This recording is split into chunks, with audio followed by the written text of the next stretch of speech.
All right, so we're going to finish up real quick what we have left on chapter 6.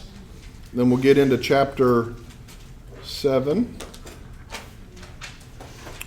Let me...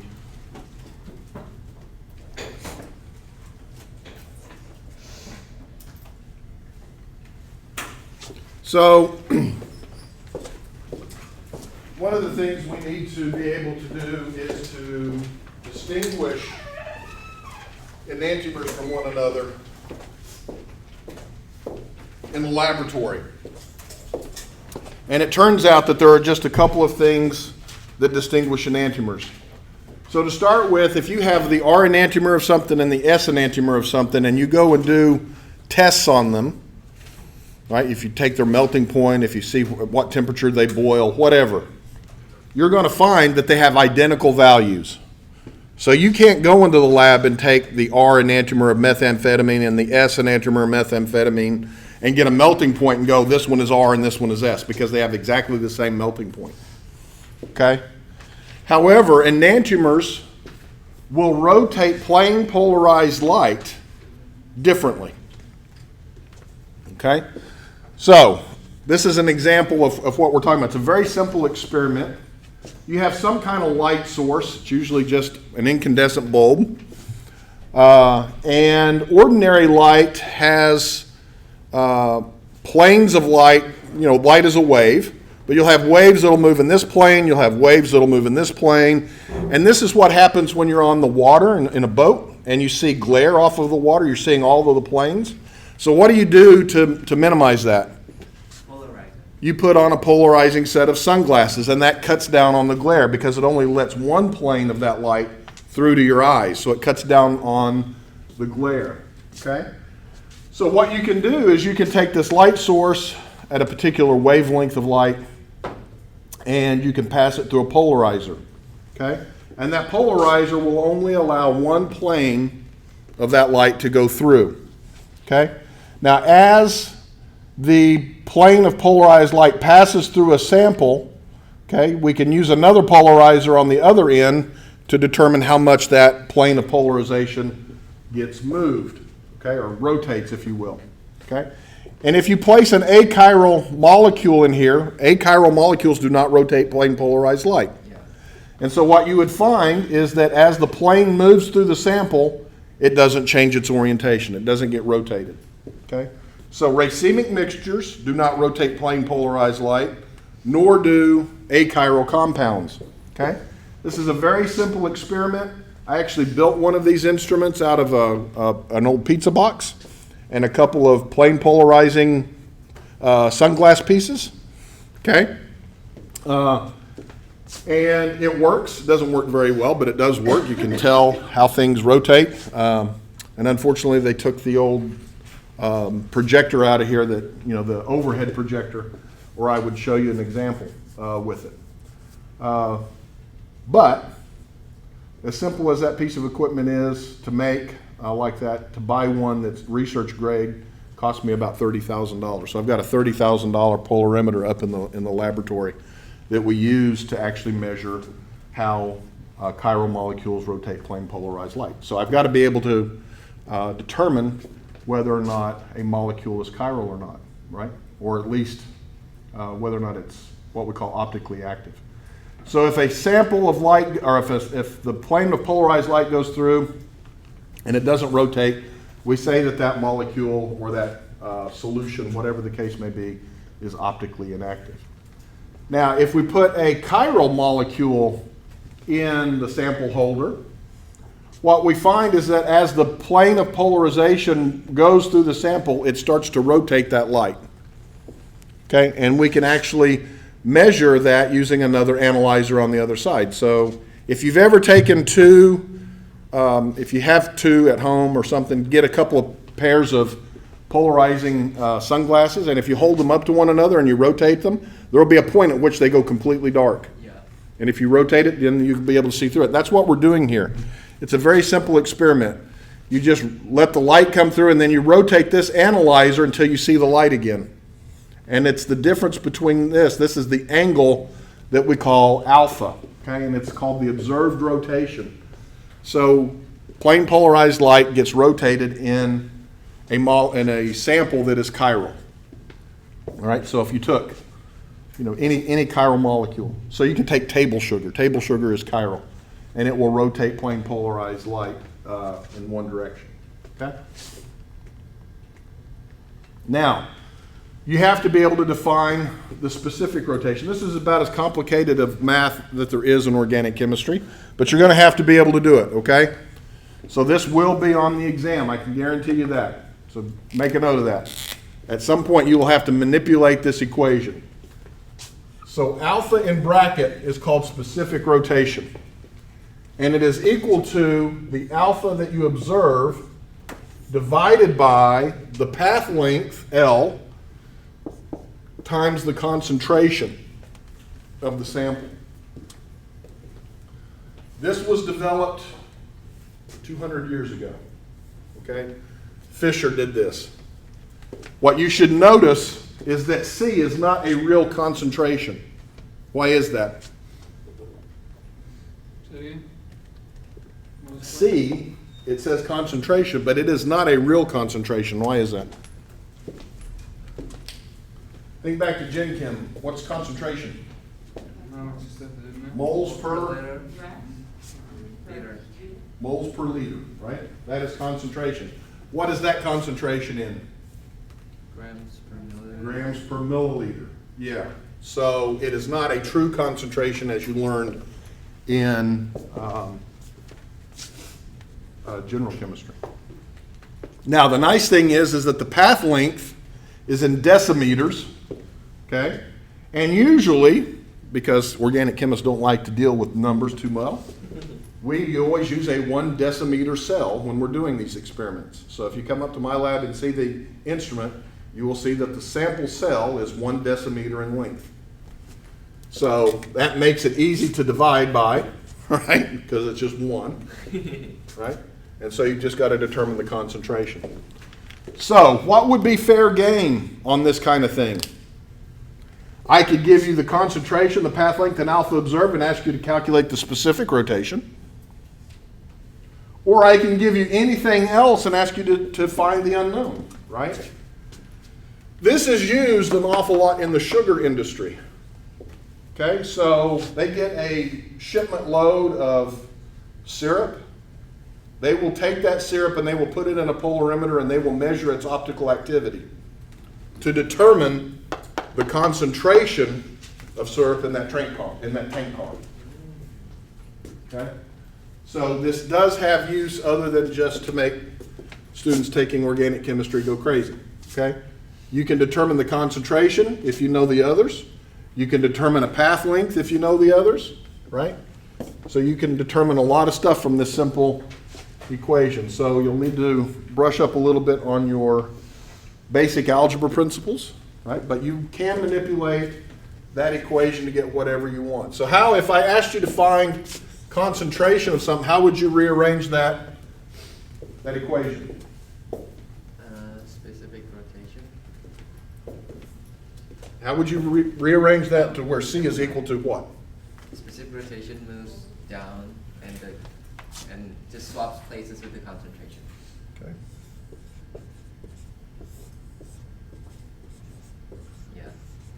Yeah. That's how you would determine the concentration. You need to know the specific rotation of the sample or the substance. You would need to get an alpha observed from the polarimeter. You'd need to know what your path length is, and then you could determine the concentration. All right? So let's do a sample problem.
through there.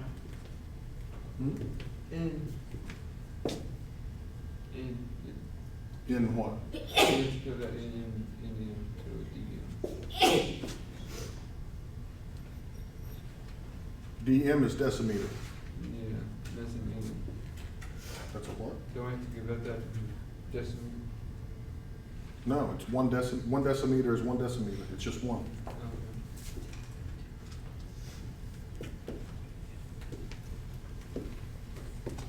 589 nm is just the wavelength of light that they're using.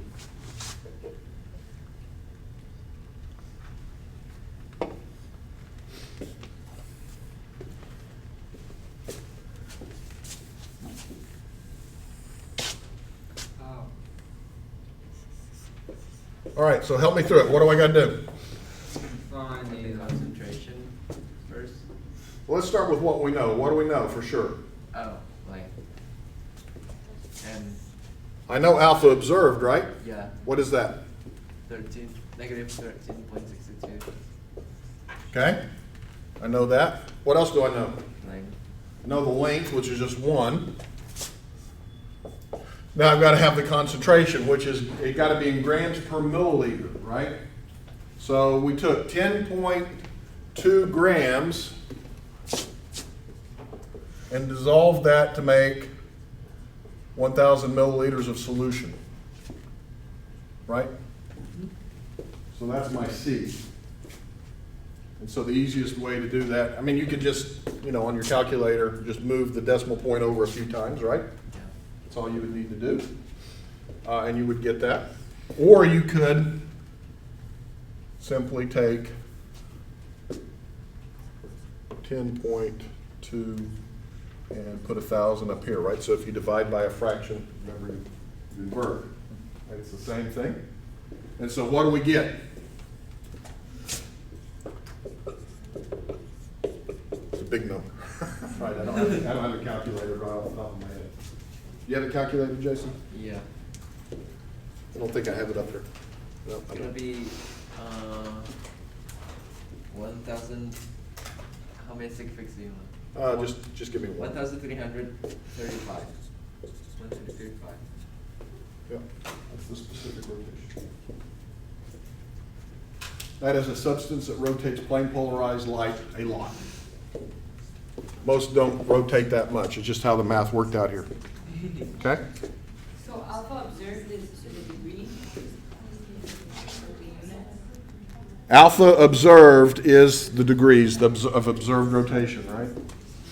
So you're sitting there with your analyzer and you're rotating it. In this case, it's the negative direction, which would be counterclockwise. And then you start to see light. You measure that angle. Okay? And that's what the 13.62 degrees is. where'd 1,000 come from? A liter. Okay. We have to have concentration in grams per milliliter. Would the specific rotation also be negative? Pardon? Would the specific rotation also be negative? Yes, it would be. Yeah, understood. So if I took the enantiomer of that optically active substance, what would its specific rotation be? Positive 1,335. Positive 1335. Yeah. So for this, whatever the enantiomer is, I don't know if it's R or S, but it would give you negative 1335. So that's enantiomer would have to give you exactly the opposite of that. Yeah. They're only, the 1,000, if you multiply the whole thing by 1,000, have you done it instead of doing the 10.2 divided by 1,000? Well, if you take this times 1,000 and divide by 10.2, that's what you end up with. Because, first you put the 2.2 in parentheses divided by 1,000. Yeah. It's the same thing. I just manipulate it because you're dividing by a fraction. Okay. Well, once you come out with that, it comes out with, I think you came out with decimal. It's like negative 1.335. Well, he just did it to one significant figure. We didn't go out to the other significant figures. The temperature, so like, does the temperature matter? Like, this is 26 degrees, and the previous slide said 25 degrees was. Temperature does matter, but not in the calculation. It doesn't appear in the calculation anywhere. But you always have to report the temperature at which you're doing the experiment when you're reporting that out. Okay?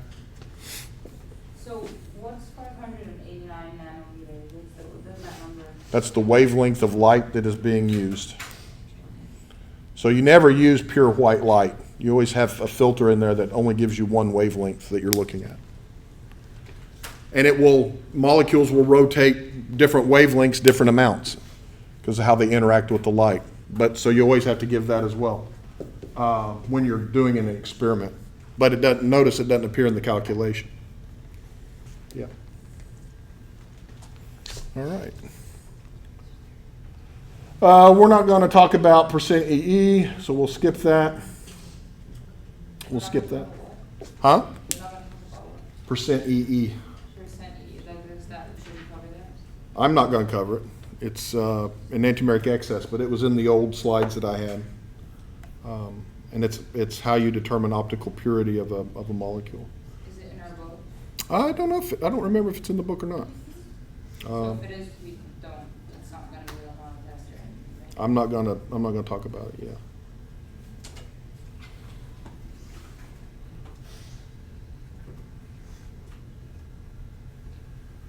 Just be able to manipulate the equation.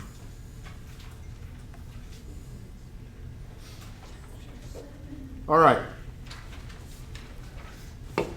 So in chapter 7, we're going to start talking about alkyl halides.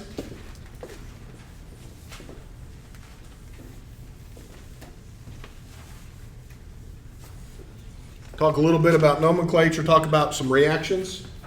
There are two mechanisms that you'll need to know, SN1 and SN2, and you'll need to know those quite well, actually. So there's should be a fair amount of stuff in your homework on different types of reaction mechanisms for alkyl halides.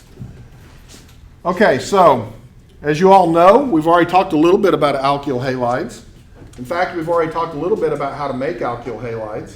How did we make alkyl halides in the previous chapters? Hydrohalogenation. Pardon? Hydrohalogenation. Hydrohalogenation, right? So if you take an alkene and you add HX across it, you can make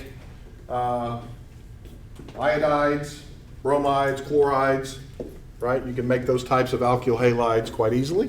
They have a carbon-halogen bond, and we always use X as a placeholder for halogen, right? So X can be fluorine, chlorine, bromine, or iodine, okay? We can have different types of alkyl halides. We can have methyl halides, where the halogen is attached only to a methyl group, okay? So if this was chlorine, that would be chloromethane, right? We can have primary alkyl halides where the halogen is attached to a primary carbon. We can have secondary alkyl halides where the halogen is attached to a secondary carbon. And we can have alkyl halides where the halogen is attached to a carbon that is a tertiary carbon. Remember, we're looking at the number of other bonds to carbon that carbon has, right? So this carbon has one other bond to a carbon, so it's primary. This carbon has two bonds to carbon, so it's a secondary. And this carbon has three different single bonds to a carbon, so it is tertiary. Methyl, primary, secondary, and tertiary alkyl halides behave differently. They will have different reactivity. Some of them will undergo the SN1 mechanism, some will undergo the SN2 mechanism.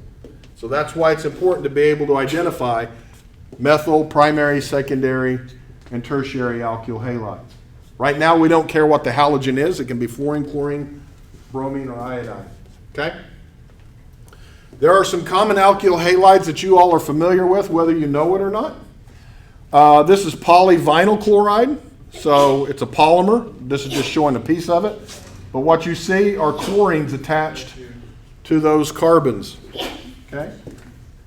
PVC. This is what we use to make sewer pipes, water pipes. This is what the plastic in your automobiles is usually made out of, PVC. It's a very common polymer, but it is a alkyl halide by definition. Okay? For those of you who like to cook in non-stick coating cookware, you use Teflon. Teflon is an alkyl halide. It's a non-stick alkyl halide, where every one of the carbon atoms has the maximum number of fluorines attached to it that it can have. Okay? Teflon is a nice non-stick coating. All the stir bars that you all use in the laboratory have a Teflon coating on them. That white stuff is Teflon. on the stir bars that you all use. And we put that on there because it is non-stick. You don't want stuff sticking to your stir bars.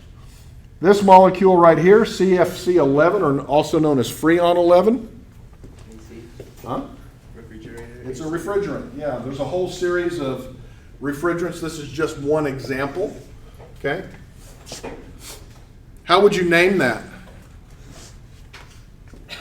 How would you name CFCl3? How would I name it? Yeah, give it the real name. Freon 11 doesn't mean anything. CFCl3. What's the parent? Methane. Methane. It's only got one carbon, right? It's the longest chain. It's methane. So it's a methane parent. So how would we name it? 1. Do you have to put the numbers in? Oh, no, never mind. Just Trichloro, fluoro, methane. methane. Yeah, that is trichlorofluoromethane. But the refrigerator people wouldn't want to go around saying that, so they call it Freon 11. Okay? They know what that means. They know to put Freon 11 in a refrigerator that requires Freon 11. But Freon 11 by itself doesn't really mean anything. DDT, does anybody know anything about DDT? Is it pesticide? It was a pesticide. It was outlawed probably before most of you were born. Anybody know what the problem with DDT was? Causing health problems. Pardon? Cause health problems. For what? I remember correctly, the hot. The hawk? The bald eagle. Actually, we started to see a lot of eagles not being able to hatch out chicks because of DDT. It turns out that DDT, for some reason, I don't understand the biology, but weakened the shell of the eagle eggs, and Predators got the eggs, yeah, and then the egg wouldn't mature or something for some reason. Off topic, but is that what you see whenever you're doing a lab in a microscope or whatever type of thing? That picture? No, that other. like, This? Yes. What do Um, you see? Where do you get this from? Is my question. Where do you get this from? We don't really have a true microscope. I always tell you all it's a magic microscope. But you can get what are called X-ray diffractions of molecules that actually will spit out computer images that look like this, yes. That's a little bit beyond the scope of the course, but organic chemists will frequently grow a crystal of a molecule and put it on the X-ray diffractometer, see how it diffracts X-rays, and then we can determine the structure from that. And then there are other tools that we use that we'll talk about, I think, in chapter 11 when we get to spectroscopy. We'll talk about it. Okay. Here's some other interesting alkyl halides. This is chloromethane. Again, just a single carbon atom, very simple organic molecule. This is a gas at room temperature. You might think these are all man-made, but in fact, kelp makes this naturally. It's a natural thing that kelp produce in their processes. And also, some volcanoes emit chloromethane when they erupt. Hawaii's Kilauea volcano spews out an awful lot of this. Okay, this is dichloromethane, CH2Cl2. It's also known as methylene chloride. That's a common name. Don't worry so much. I'm going to tell you some common names, but on the exam, everything will be IUPAC names or the formal names. So, don't worry about memorizing all of the common names. But if you were to come up into my lab and you wanted dichloromethane, my graduate student would probably say, "You mean methylene chloride?" Because that's a common thing that we use. I don't know what's going on today with. Interesting. But this is an actual solvent that you all are probably aware of if you drink decaffeinated coffee. It is one of the things that is used or has been used in the past to decaffeinate coffee. They are getting away from it because it's also carcinogenic. Causes cancer. Huh? Doesn't carcinogen cause cancer? It does, yep. So dichloromethane is considered a carcinogen. So let's put that in our coffee beans and extract away the caffeine. The good news is it boils off very easily, so usually there's nothing left over. And then this molecule, this molecule, CF3CHClBr, it's called halothane. This is an anesthetic, so it's a gas. Put the mask on, gas somebody to where they go into a state of anesthesia. This is actually considered to be relatively safe. I wouldn't say that anything is actually safe, but this is a relatively safe anesthetic. They used to use ether. You might have heard people getting ether back in the day. Why would you not want to use ether as a general anesthetic anymore? Because it could damage the brain. Yeah, I would say halothane could probably damage the brain if it's not used right. The lungs, actually. Ether is very, very flammable. There were actually people on the operating table that caught on fire during surgery when they were using ether, because it only takes a little bit of a spark. Halothane is non-flammable, so it's a much safer anesthetic from that point of view. All right, so here's an example of 4 alkyl halides. These are all methyl halides, right? So it's a halogen attached to a methyl group, right? So this is fluoromethane, chloromethane, bromomethane, and iodomethane. What can you tell me about those pictures? What do you see as unique between them? The color of the atom. Polarity's decreasing. Okay, so we're seeing some decreasing in polarity. Okay, what else? No electronegativity. The electronegativity certainly decreases as we go down a periodic table, right? So fluorine being more electronegative, that's why that's really red, but iodine, right? There's not a whole lot of red out here at all, really, right?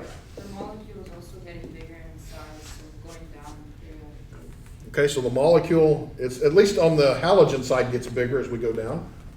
And that results in what else? Delocalization. Pardon? Delocalization. Sort of, yeah.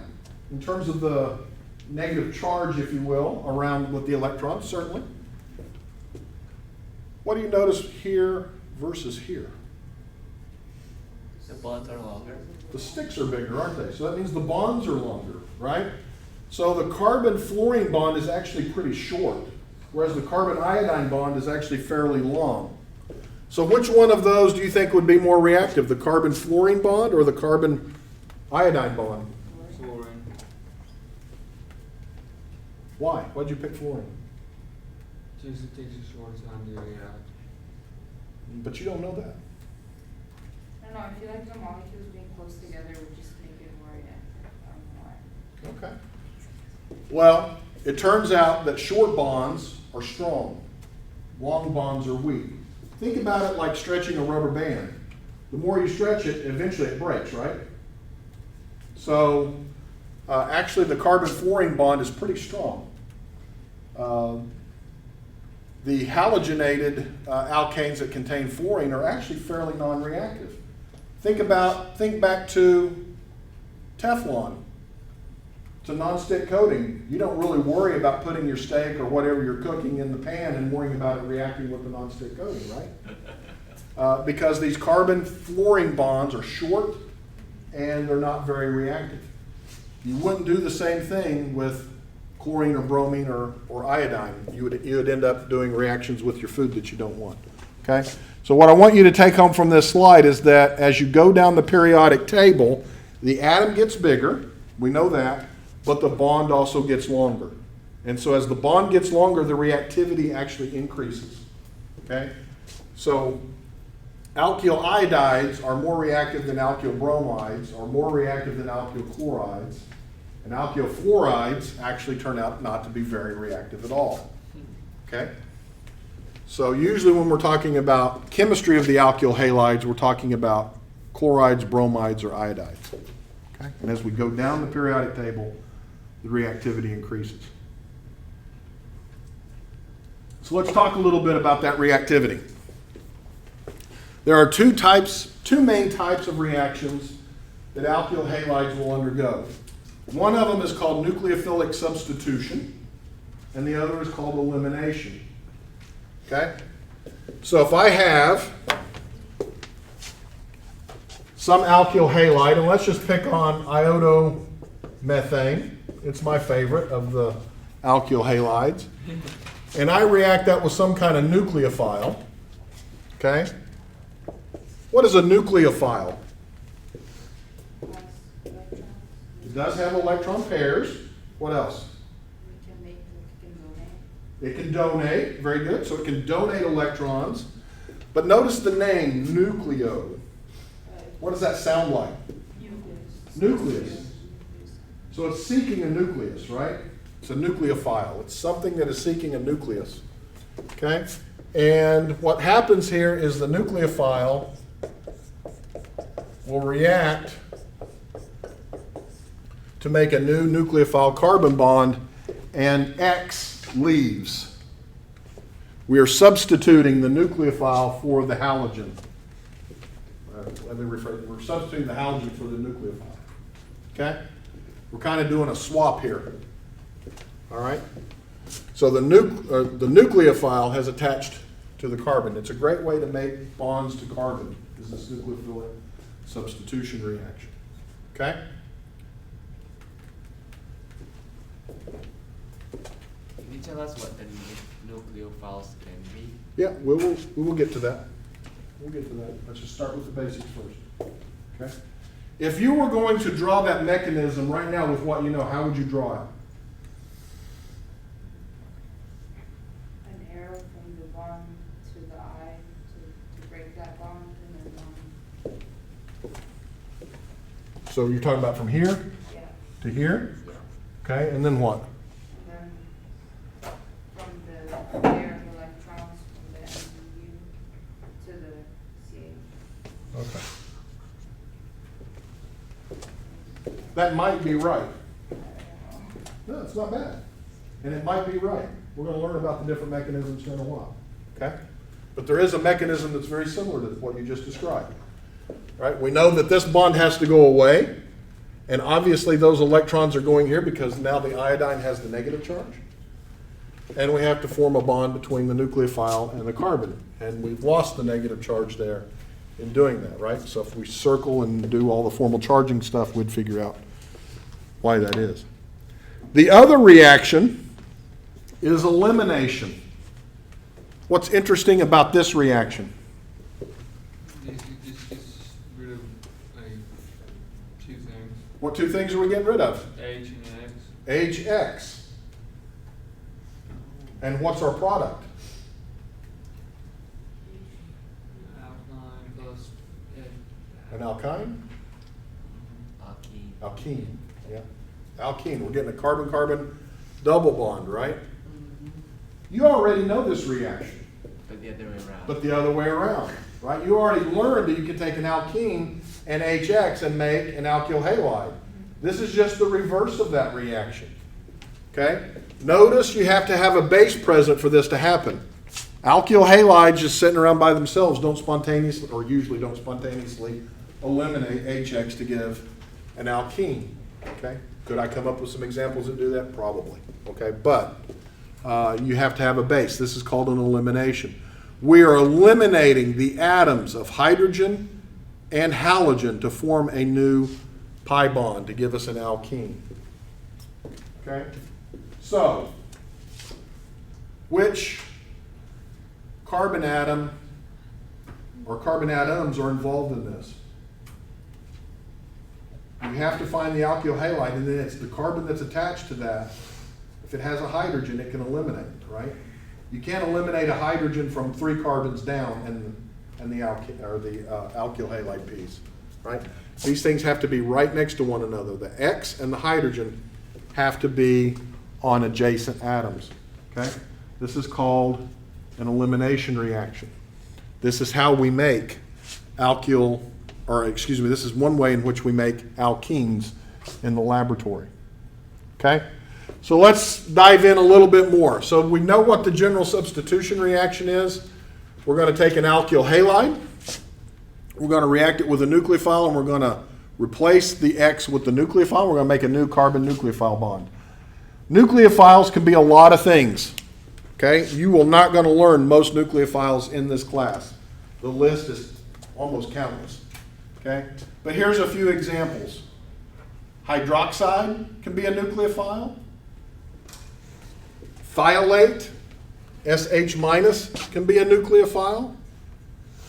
And alkoxides, which look kind of like hydroxide, except instead of the H, they've got some other carbon atom attached to them, right?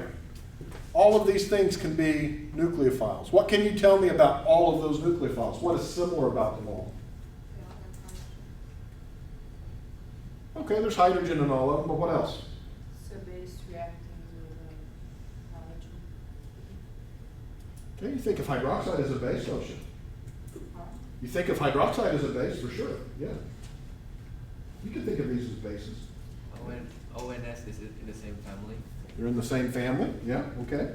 So you got oxygen, sulfur, right, on and down, right? So they're all in the same family. What else? They have a negative charge. All of these happen to have a negative charge. What else?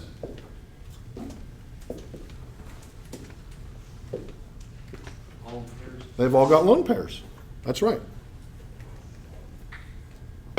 By definition, all nucleophiles must have at least one lone pair of electrons. If you're searching for a nucleophile on a problem, look for lone pairs of electrons. Okay? That's a good place to start. Okay? So, what's kind of cool about this? I can take an alkyl chloride, I can react it with hydroxide, and what's my new functional group that I've made? Alcohol. Alcohol. I can make alcohols by nucleophilic substitution by taking an alkyl halide and reacting it with something like either sodium or potassium hydroxide. Okay? That sounds easy. It sounds easy, and it is easy. It's a very easy reaction to do. Okay? We do it all the time. So this is called a functional group transformation. This is what organic chemists do. We've got a starting material that we want to transform into something else. Okay? So we can make alcohols by nucleophilic substitution. You all have already learned another reaction to make alcohols in the previous chapter. How did we do that?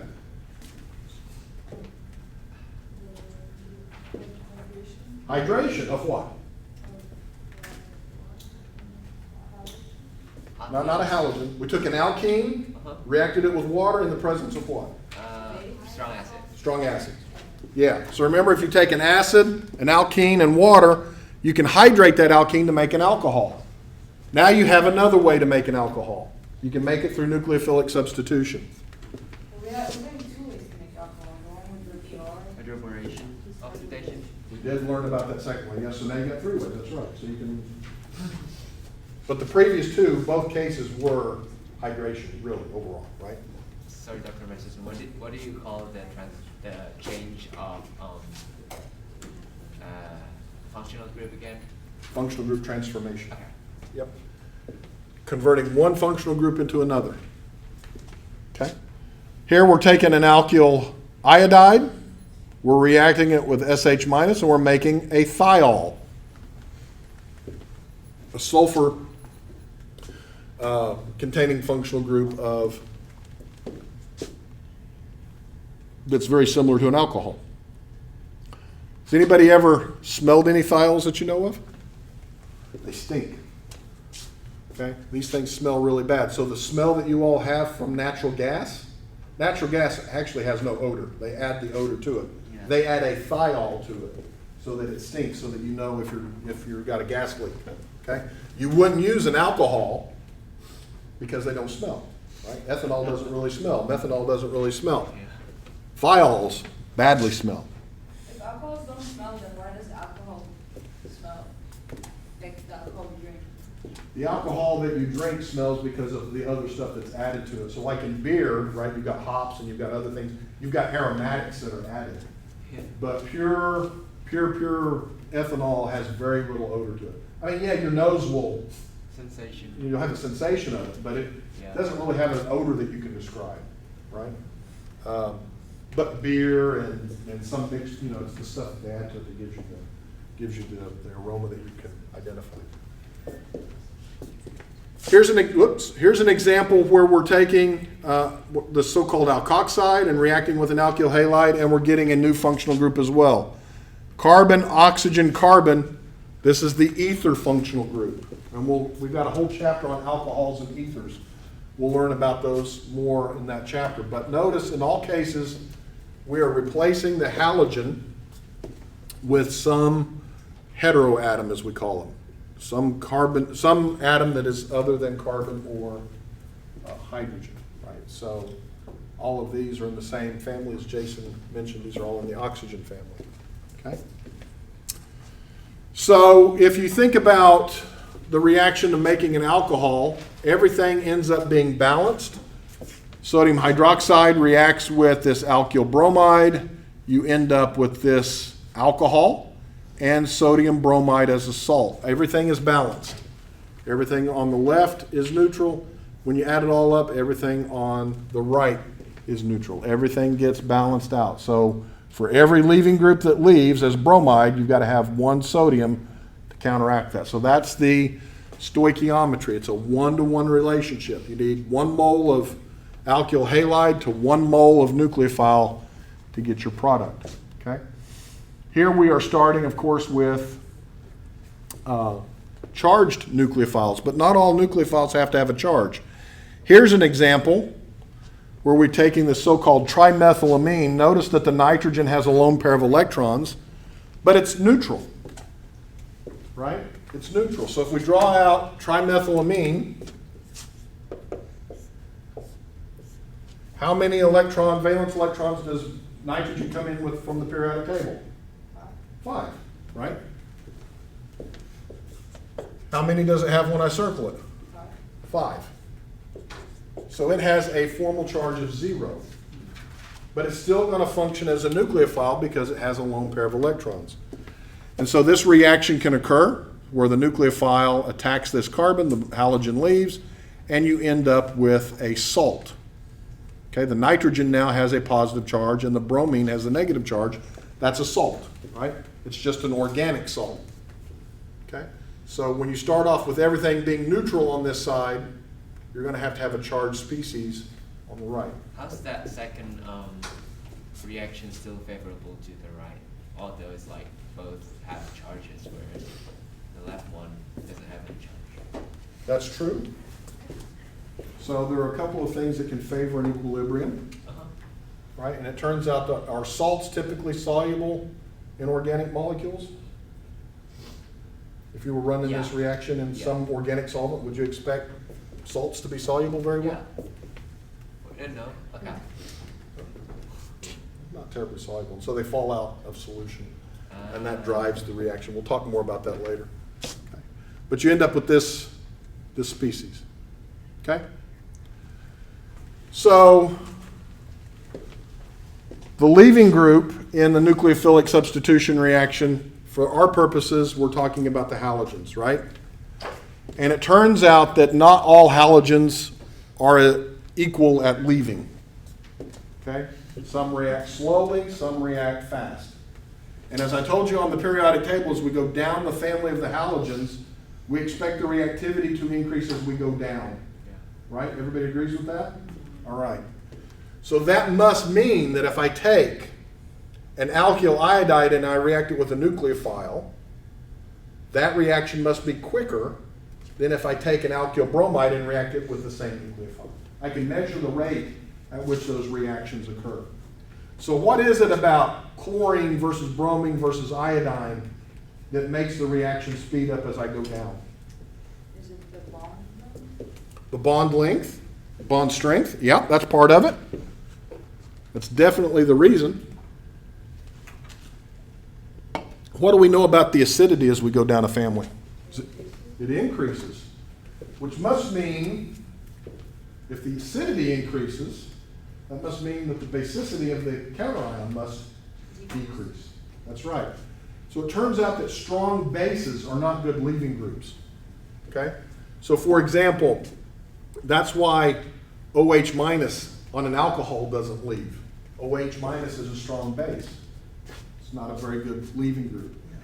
Iodide is a better leaving group because iodide is a weaker base than bromide. Bromide is a weaker base than chloride. Chloride is a weaker base than fluoride. Actually, fluoride's a pretty decent base, believe it or not. And that's why the alkyl fluorides don't react very well, because the fluorine doesn't want to leave. You never want to leave and make a strong base, okay? Skip that one. So if you look at this, right, there's chlorine, bromine, and iodine. Don't worry about the bottom one yet. Okay, the leaving group is going to be chlorine, bromine, or iodine. And when we look at the conjugate acids, notice what we see. A pKa of -7, pKa of -9, and pKa of -10. So that means this is the strongest acid in the series, right? Which means that iodide has to be the weakest base. Okay? But you'll notice, -9, -10, those are pretty close, right? Yeah. So what would you say about the reaction of an alkyl iodide versus an alkyl bromide? About the same rate. Going to be fairly similar, right? Because the pKa's are pretty close. What about a chloride versus an iodide? Relatively faster, maybe. Yes, the iodide will react much faster than the alkyl chloride. And in fact, I have a demonstration that I'm going to show you next week on reaction rates with alkyl halides. You can actually visibly see what's happening in terms of the reaction, but we got to get to the mechanisms before we can do anything like that. Okay. All right. Break up into your groups, and let's try these 3 problems. The last one is a challenge. Is the top one addition? Huh? Is the top one addition? Addition. No, these are all nucleophilic substitutions.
The second one, it's pretty.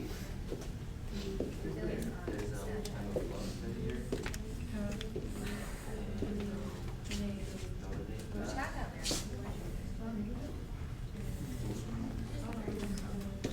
Yeah, because you see, well, the nitrogen only has. Yeah, I two know. bonds, there is gonna be a hole there, although it's not strong on the. Give this one.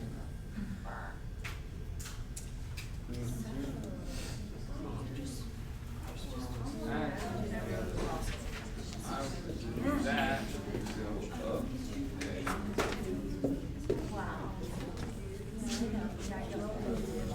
All right, let's go through the first one. What's the name of that alkyl halide? The starting alkyl halide. 1-iodopentane. 1-iodopentane.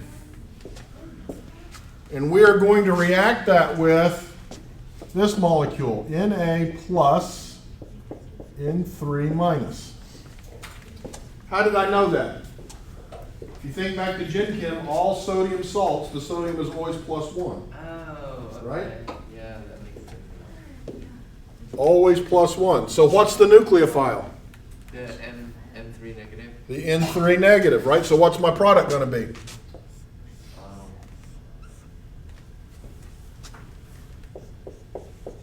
I was right. That's it. Plus what? iodine. Yep, that's right.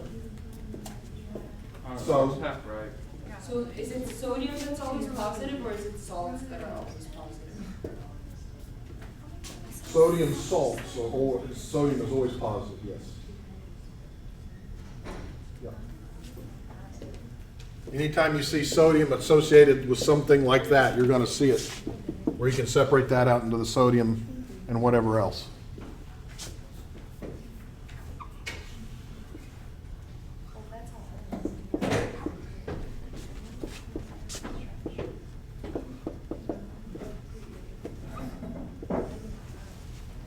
Let's look at the second one. What's the nucleophile? The nitrogen atom The nitrogen atom. Why is the nitrogen atom the nucleophile? has a lone pair. But I didn't draw it, Well, but you have to know it's there, right? Yeah. All right. So I'm going to go ahead and draw it in. Right? What is that molecule? Don't name it, but I mean, what's the functional group? amines. That's an amine. Yep. So now, this is going to be my nucleophile, right? It's going to react.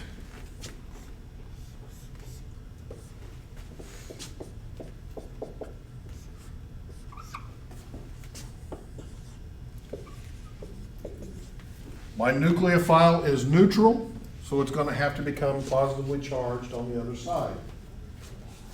How do I know that? I know that because I've done this for years, but I also know this because I can just calculate the formal charge. Right? If I calculate the formal charge here, nitrogen, Selena said, comes in with 5, right?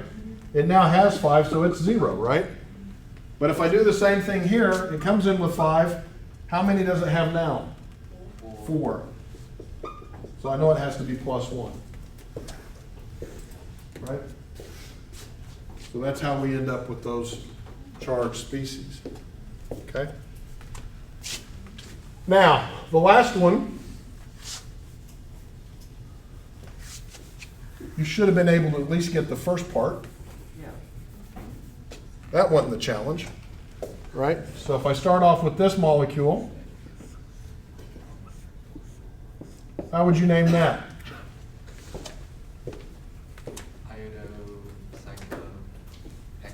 Iodocyclohexane. Why no numbers?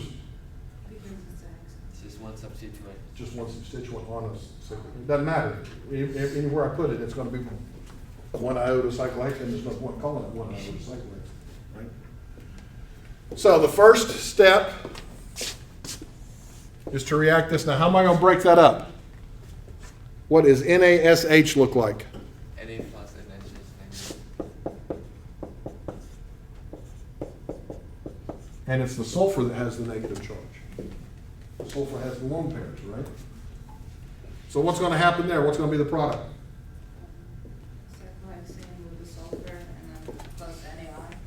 Okay, very good.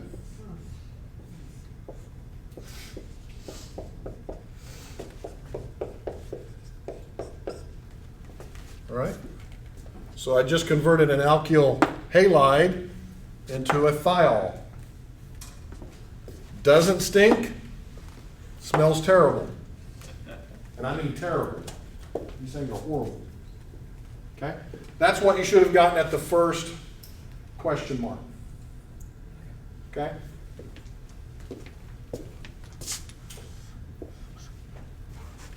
All right. Second arrow actually has a part 1 and a part 2. So how do I approach a problem that has a part 1 and a part 2? Start with part 1. Start with part 1, right? Part 1 is NaH.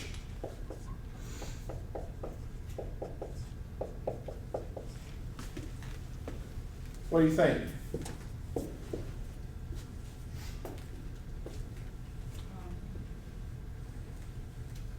Is the hydrogen gonna attach? The H minus, which we call hydride, which is a hydrogen with a negative charge, it's going to do something. What's it going to do?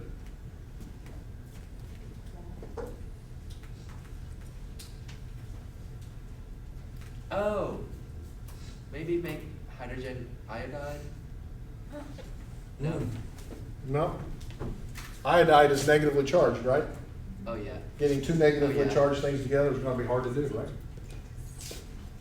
Is it gonna bind to the other hydrogen? What other hydrogen?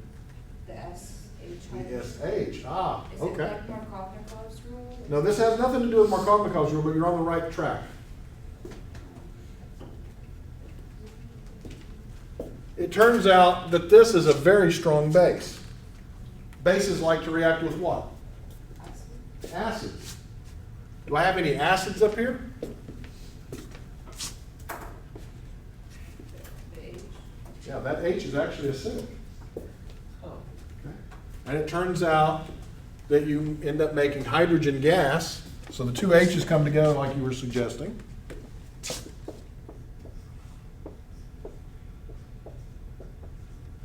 And I end up with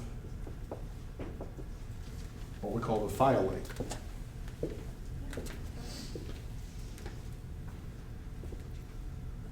So that's what happened in step 1. What's step 2? Step 2 is to react that with iodoethane. So what do you think is going to happen here?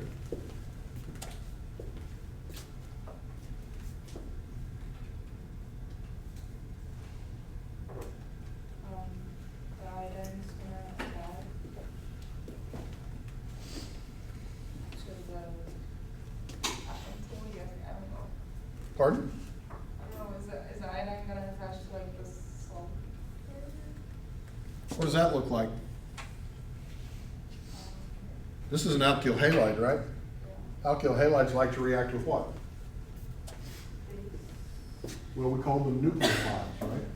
Do we have a nucleophile? Yeah. Oh, We that do. whole thing becomes. Yeah. We do, right? And so the product then from this reaction is that. Right? Plus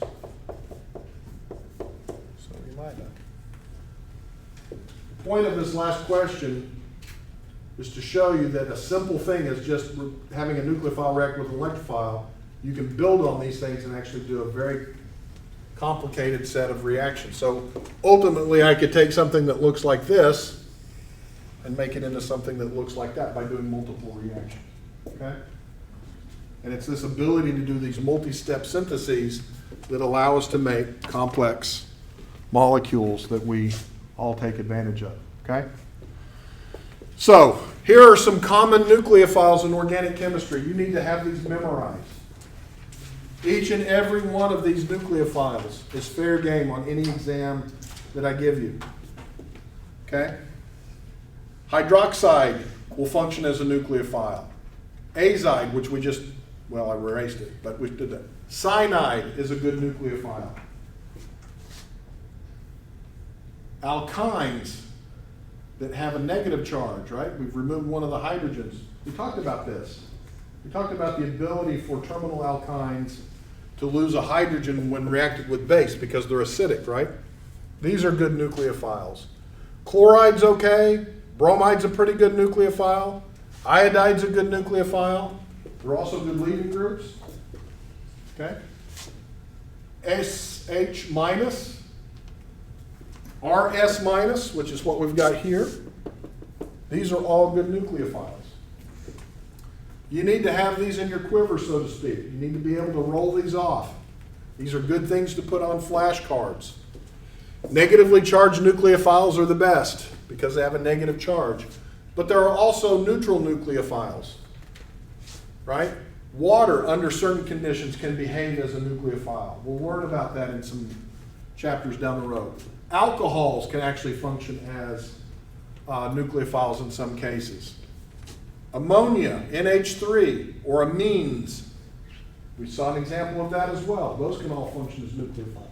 How complex are you gonna go on the questions with the test? Like, do we get something like that, or harder or easier? At most, probably a couple steps, not 3 probably like this for the upcoming exam. So the hardest would be like that. In terms of steps, yes. But I mean, you're gonna have to know all the I could have thrown any nucleophile up in these problems, Yeah. right? So you're gonna have to know all that. So our job is to be able to identify that nucleophile so we know how it's gonna act. Yep, you gotta be able to identify the nucleophile. You're gonna have to also be able to identify the halogen, right? The alkyl halide. And then as we move on, you're gonna have to figure out whether or not it's behaving in a certain way, which is the mechanism which we haven't talked about yet. Okay. So, let's think about that. That's a good segue.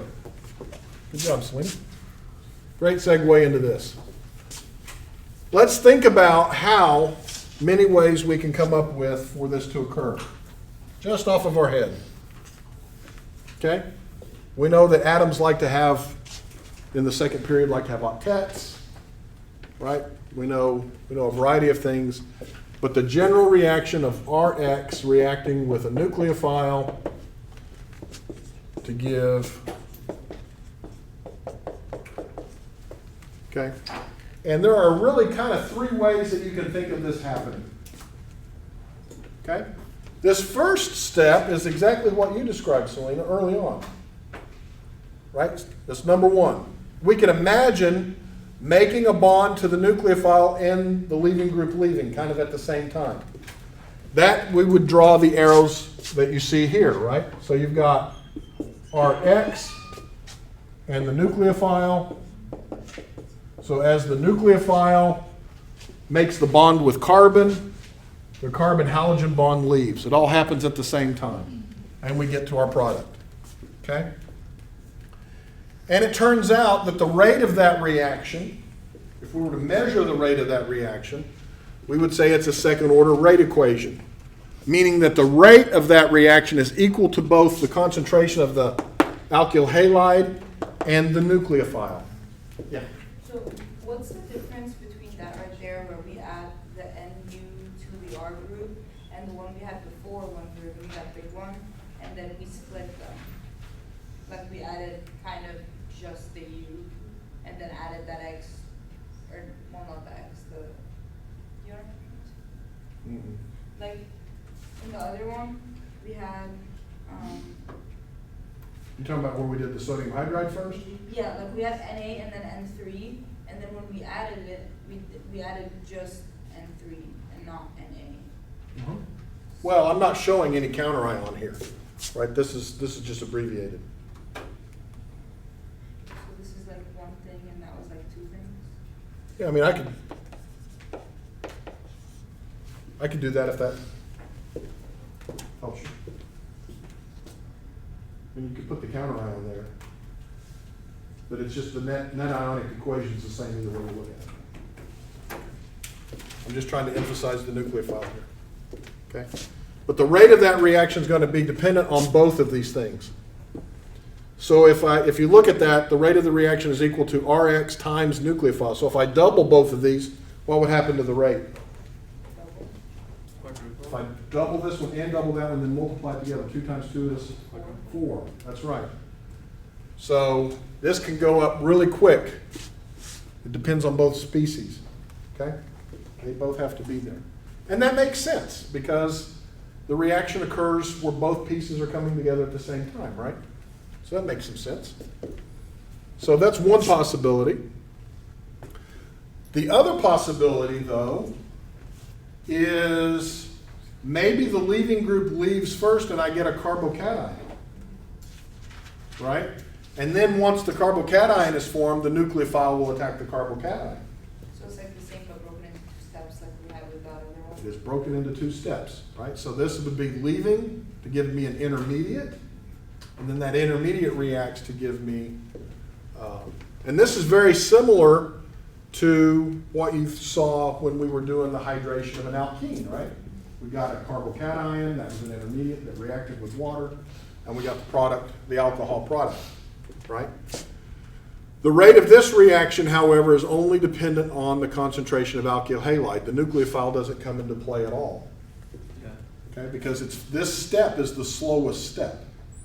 Forming a carbocation should be slow, right? Because the carbon doesn't have an octet. So this is the rate. Now, how else might we think about this reaction occurring?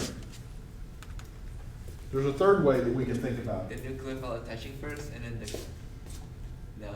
Okay. That doesn't make bad sense, right? Yeah. So maybe the nucleophile attacks first, and then the leaving group leaves. But there's a problem with this. What is it? When you add it, it's gonna have 5, Yep, 5 bonds. 5 bonds. What do we know about carbon? It likes Nah. It can only have 4, right? It can't have 5 full bonds, right? So this is actually a nonsensical mechanism in organic chemistry. If you ever take inorganic chemistry, you'll find that once you get out of the second period, this type of mechanism can occur. So this third mechanism is nonsense. Mechanism 1 and mechanism 2 are really all that can happen with alkyl halides, okay? And so here's an example of that first mechanism. So here we're reacting an alkyl halide. This is bromomethane. We're reacting it with this nucleophile, right? It's going to react. It's going to go through a transition state. Notice what's happening in the transition state. Both things are occurring simultaneously. Both things are occurring simultaneously. I'm making the carbon nucleophile bond at the same time that I'm breaking the bromine carbon bond. Okay? Notice how it's arranged. Where is the nucleophile in relation to the halogen? As far away as possible. Far away as possible. We'd like to say that this is 180 degrees. Organic chemistry, as I mentioned to you earlier, is a very violent sport. We say that the nucleophile is attacking the alkyl halide, right? And it gets attacked from the back. So the halogen, wherever the halogen is, the nucleophile comes in from the backside and kicks it out. Okay, so they're going to be as far apart as possible. Very good. This is a transition state. There is no intermediate. The question you should have in your mind right now is, isn't that 5 things around carbon? Technically. Technically, but not quite, Yeah. right? Because this is not a full bond yet. This is not a fully broken bond yet. So think of them kind of like half bonds. Okay, so there's still technically only 8 electrons around that carbon. Okay, when you add them up. Very simple reaction mechanism. Whoop. Products, transition state, reactants. Okay? Now we know that this has to occur this way because of stereochemistry. So if we take a primary alkyl halide and we replace it, and we have, let's say, we've got some carbon here, right? We don't know what R is, okay, but there's just one carbon-carbon bond. We've got a halogen, we've got a hydrogen, and we've got deuterium. What's deuterium?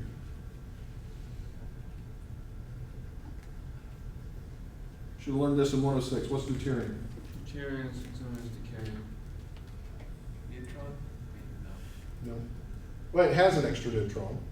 It's just heavy hydrogen, right? Yeah. It's just an isotope of hydrogen. And so it turns out that there are 4 different things around that carbon. It's chiral. Okay? And so when the reaction occurs, notice what happens to the stereochemistry. It gets inverted. So if we started off with R, the product will be S. Okay, that's how we know that this has to be the mechanism. Okay, we know this because of stereochemistry.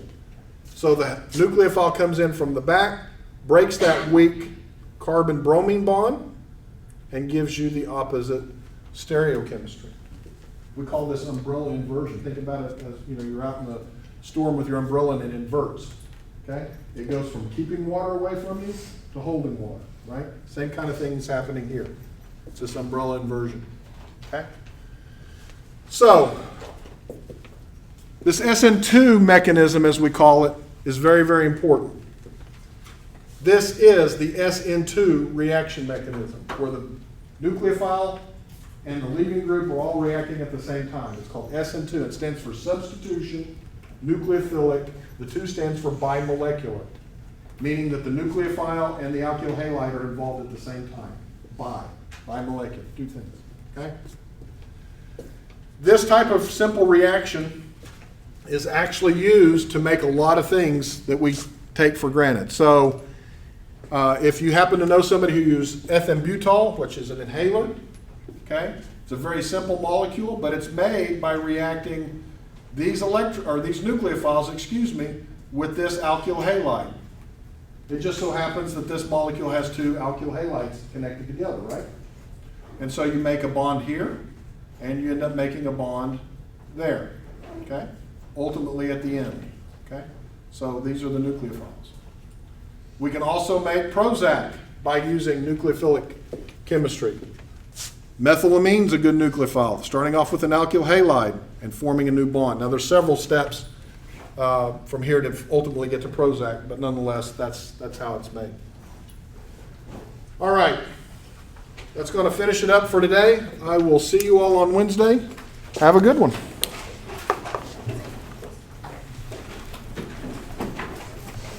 Yeah, I was late today. Pardon? I was late today. I wasn't late today. That's good. Also, I sent you an email earlier this morning about a note taker. Okay. Dr. Masterson, how would you name this then?